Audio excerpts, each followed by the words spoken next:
서울 노량진의 컵밥거리. 점심시간인데도 텅 비어 한산합니다. 끼니를 해결하려는 청년들로 북적이던 모습은 이제 찾아보기 어렵습니다. 옛날에 없으니까 몇 년 전만 해도 우리 때는 막 사람이 정말 미어 터졌는데 애들이 지금 없는데. 공무원 시험을 준비하는 청년들, 이른바 공시족이 급감하며 학원가 분위기는 확연히 달라졌습니다. 연일 아니면 안 된다. 그거는 10년 전에 있고 옛날보다는 덜 바뀌었어요. 공무원 시험 경쟁률은 4년 전 37.2대 1에서 올해 21.8대 1로 32년 만에 최저치를 기록했습니다. 낮은 봉급과 처우, 월급이 좀 적다 보니까 친구들이 다른 거를 많이 선호하게 되는 것 같아요. 악명 높은 악성 민원도 영향을 미쳤습니다. 민원들을 많이 상대하는데 취객이거나 그런 분들을 상대하는 경우가 많으니까 두려워한. 청년들이 떠난 자리는 자격증을 준비하는 5, 60대 중장년층이 채우고 있습니다. 한 전기기사 자격증 학원, 30명 정도 앉을 수 있는 강의실이 중장년 남성들로 꽉 찼습니다. 이 학원의 5, 60대 수강생은 2년 전 24%에 불과했지만 올해는 44%로 2배 가까이 늘었습니다.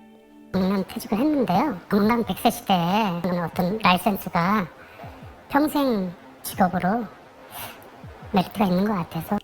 공인중개사와 주택관리사 학원도 늘었습니다.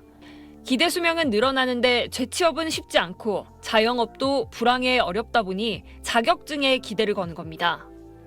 노후의 이제 경제적인 거를 제가 스스로 한번 좀 벌어보고 싶어서 70 넘으신 분도 계시는 것 같더라고요. 취업률이 높고 하다 보니까 이쪽으로 많이 도전하시는 것 같아요. 자기의 이제 무기가 좀 늘어나는 이런 느낌인 거죠. 시들해진 공무원 인기에 떠나는 청년들과 새로운 도전을 시작하는 중장년층이 늘면서 노량진 학원가는 세대가 교체되고 있습니다. SBS 박서경입니다. 화요일 친절한 경제에 권혜리 기자 나와 있습니다. 권 기자, 우리나라에서 가장 인구가 많은 세대인 2차 베이비 부모 세대가 올해부터 은퇴 연령에 접어든다고요? 네. 우리 경제에도 영향이 있겠죠?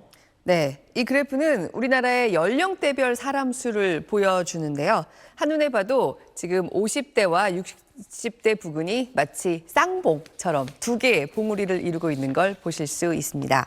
첫 번째 봉우리인 1차 베이비붐 세대, 55년에서 63년생까지가 지난해로 모두 은퇴 연령에 접어들었고요. 2차 베이비붐 세대라고 하는 64년에서 74년생, 954만 명입니다. 우리 인구의 18.6%를 차지하는 이 세대가 올해부터 앞으로 11년 동안 은퇴 연령에 진입하기 시작합니다. 한국은행이 실제로 1차 베이비 부모들이 은퇴한 게 우리 경제에 얼마나 영향을 미쳤을까 먼저 추산해 봤는데요. 지난 2015년부터 23년까지 우리 경제 성장률을 연간 0.33%포인트 정도 하락시키는 영향이 있었던 걸로 추정된다는 결론이 나왔습니다. 워낙 우리 인구에서 차지하는 비중이 큰 세대였던 만큼 이들이 지난 9년간 노동시장에서 빠져나가면서 줄어든 생산 여력이 그 정도의 규모였다는 얘기입니다. 네, 안 그래도 인구 감소 때문에 걱정인데 또 하나의 걱정거리입니다. 네. 충격이 어느 정도일지 예상한 결과도 있나요? 네, 2차 베이비 부모들마저 2034년까지 은퇴하게 되면 우리 경제 성장률은 앞으로 11년 동안 연간 0.38%포인트 정도 떨어질 걸로 추산했습니다. 앞서 9년보다 더 큰 충격을 각오해야 한다는 거죠. 우리 경제가 2030년대에는 연간 1.3% 안팎 정도씩 저성장을 유지할 거란 추산이 나오고 있는데 그중에 연간 마이너스 0.4%포인트에 가까운 성장률 하락, 생각보다 훨씬 더 큰 타격일 수 있습니다. 다만 이번 연구는 베이비 부머들의 은퇴가 청년층의 노동시장 진입에 미치는 영향은 고려하지 않았습니다.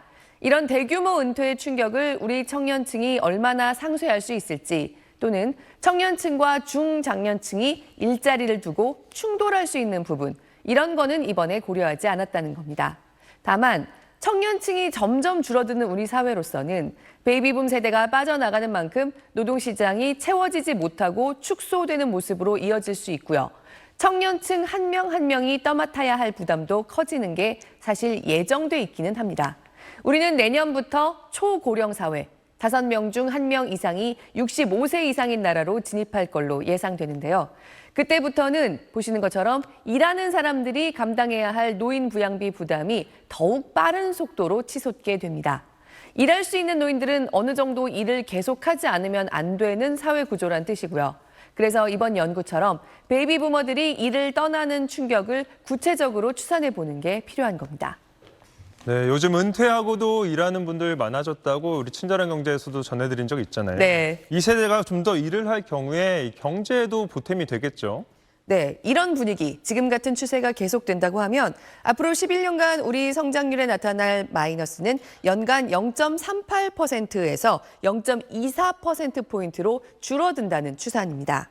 그리고 우리보다 먼저 고령화를 겪은 일본은 2006년에 법을 바꿔서 일하는 연령을 사실상 65세까지로 늘린 지 이제 19년째입니다. 그 일본만큼 노년층이 일을 하면 성장률의 마이너스 폭을 0.16%포인트까지도 줄일 수 있다고 분석했습니다. 단, 이들이 잘할 수 있는 일, 적합한 일을 계속할 수 있게 적절히 유도해야 그런 효과를 기대할 수 있다는 게 한국은행 연구진의 주장입니다. 소비의 측면에서도요. 은퇴 노인 비중이 인구에서 높아지면 돈을 쓸 사람이 없다. 돈이 돌지 않으면서 경제가 위축될 거란 걱정이 큰데요. 2차 베이비붐 세대는 그 전 세대보다 소득과 자산이 많은 편이기 때문에 이들이 적절하게 일을 계속하기까지 하면 미국의 부자 노인들이 소비에 큰 축을 이루고 있는 것처럼 우리 내수 충격도 줄일 수 있다. 오히려 이른바 시니어들을 대상으로 한 산업 같은 곳들은 고용이나 투자가 촉진될 수도 있다고 봤습니다. 고령층 고용 연장 제도와 관련된 사회적 합의를 본격화할 필요가 있다고 생각합니다. 고령층의 재고용 의무화, 법정 전년 연장, 보다 탄력적인 직무 및 임금 체계 도입 등이 논의되고 있는 것으로 알고 있습니다. 이와 관련된 사회적 합의를 조속히 이룰 필요가 있다고 생각합니다. 다만 이 모든 논의들은 앞서도 살펴본 것처럼 청년층의 일자리에 미치는 영향을 계속 고려하면서 발전시켜 나가는 게 핵심일 겁니다. 네, 권혜리 기자 잘 들었습니다.